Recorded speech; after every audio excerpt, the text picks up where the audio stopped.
What is up, guys? We're back with another video, and this video is not the spring install yet. I do have them inside, but this video is going to be focused on the PRL rear mount. The tools that you will need for this is a 17, 19, preferably a 19 wrench, or a 3/4 wrench, and a torque wrench, and a screwdriver to get your skid plate off, and also a jack. Hopefully this one makes it up, but it should. Now once you're under here, you have to access the rear mount there by taking your skid plate out with all these half-turn screw clips and a couple bolts that are up here with the Phillips head.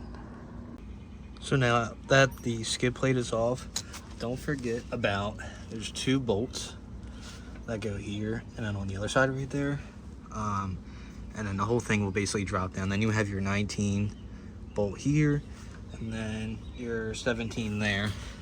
So I might wait a few minutes because the car is hot and it's right next to the downpipe. But you just need those 2 tools.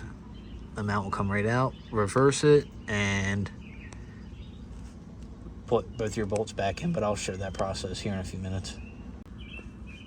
See if I can do this with one hand. Oh yeah, not too bad. All right, that's broke loose. And then just gotta break back this 17. Oh, Jesus.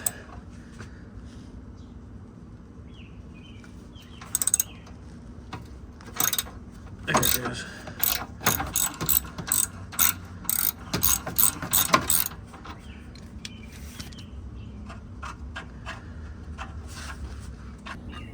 So all you gotta do to get this last bolt out is drop it down, pull it out. I'm pretty sure this is the only one that has a washer on it. I could be wrong, but it's a good way to tell. And I'm pretty sure the bolts are different size too. So the smaller one's obviously gonna be for this bottom one right here.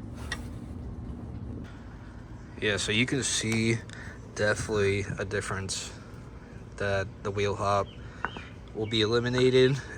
And just better overall shifting and stuff like that, because it doesn't have this space to move in the center grommet there like it does on the stock one. The PRL is just basically a solid bushing.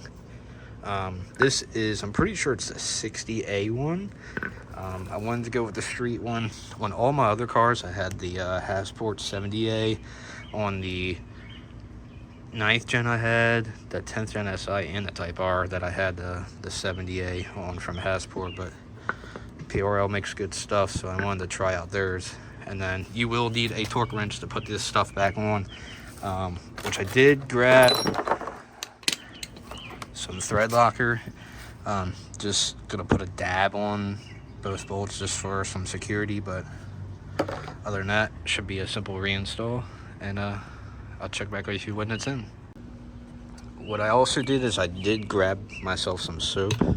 Now that I'm looking at it, I might not need it because this bushing is a little bit different than the Hasport one, because normally the bushing is kind of flush, so I might not need that, to be honest. But I'm going to put a little dab on there just for some assurance, and then should be good to go. Put those bolts back in. I got to put thread locker on them, and yeah, we'll be solid mounted.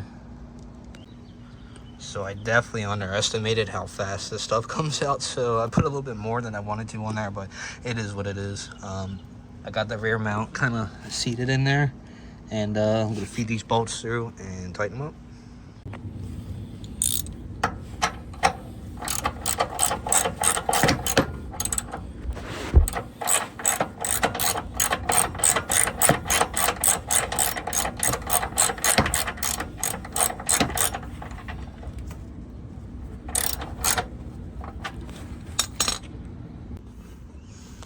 So now that they're all basically tightened, kind of snug really, I'm going to look up the foot poundage and then set the torque wrench and get these pretty much finished up.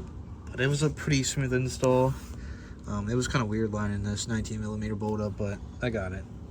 But other than that, going pretty smooth so far. And I've only been down here for maybe 30 minutes or so. It's just really humid out today, so I'm like sweating my balls off. but it looks good though. So what you're gonna do from here, when you go to torque these, this one will be 50 foot-pounds of torque, and then the back chassis side will be 65 foot-pounds. So just make sure you have your, whatever torque wrench you have it set. I have mine set to 65, and be good to go. And then we'll do the both engine and chassis side. Where did the 17 go? Oh, there it is. What's it say?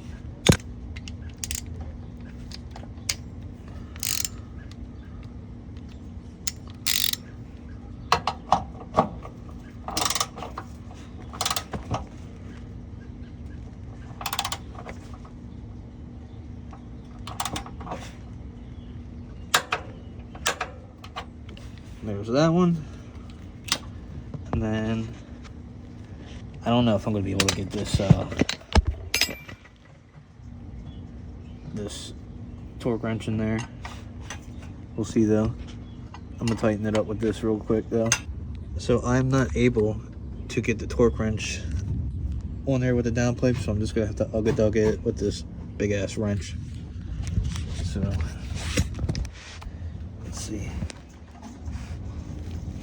I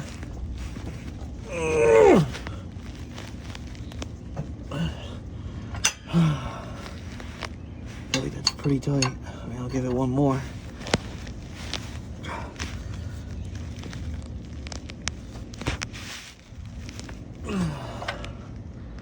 Yeah, I mean, she's on there. She ain't coming off. But there's your rear mount. Just gotta button everything back up. Skid plate wise, and you'll be good to go. And I just want to say, upon further inspection, I had to flip this stupid thing because I didn't know there was a right and wrong way to put it until I looked how offset the chassis side is. There's a bigger cylinder on the top than the bottom. You can see how offset it is. And the PRL logo was upside down. So I had to take it back out and put it back in. But it's all good. Just wanted to make sure I did it right, because my luck, some noise or something would have started happening that I didn't need. I know it's going to vibrate. I really don't care about that. I've had 3 of them. But I just wanted to be right and want that to be known for people that are going to install this as well. So make sure the PRL logo is facing right side up. Low key, I don't recommend using this jack at all.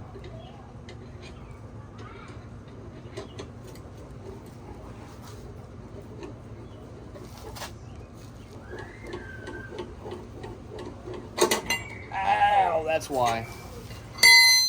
Alright, now that the car is down off the jacks, again, I don't recommend using this jack. That's the only jack I have. But I'm going to take these bricks out from behind, take it for a drive, see how it feels, which I know what I'll be expecting, just a little vibration and solid in this. But other than that, pretty clean, quick install. If I didn't have to flip the fucking mount over, but it is what it is. Good thing I've done them on like 2 or 3 other cars. So gonna take it for a ride and see how it feels. About to see how this feels. Oh, it's not bad. That's actually really subtle. I have my key still outside. How that registered, I don't know. Normally the key's got to be in the car for the Civic. But I could definitely feel vibration for sure. That's mad nice. That'll be nicer for shifting too. That'll be cool.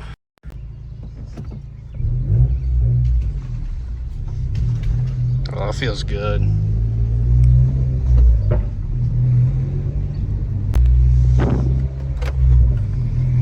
Oh my god, that shifting is so much smoother too. This road is so bumpy. Oh yeah, that's nice. I like that. Feels good. Just as expected. A little bit of vibration, nothing crazy. Next will be the springs, and that should be in like next weekend, I'm pretty sure. Probably next Friday. Today is Wednesday, so yeah. I'm gonna put this car back where it belongs, and I'll close out the video. So overall, everything went great.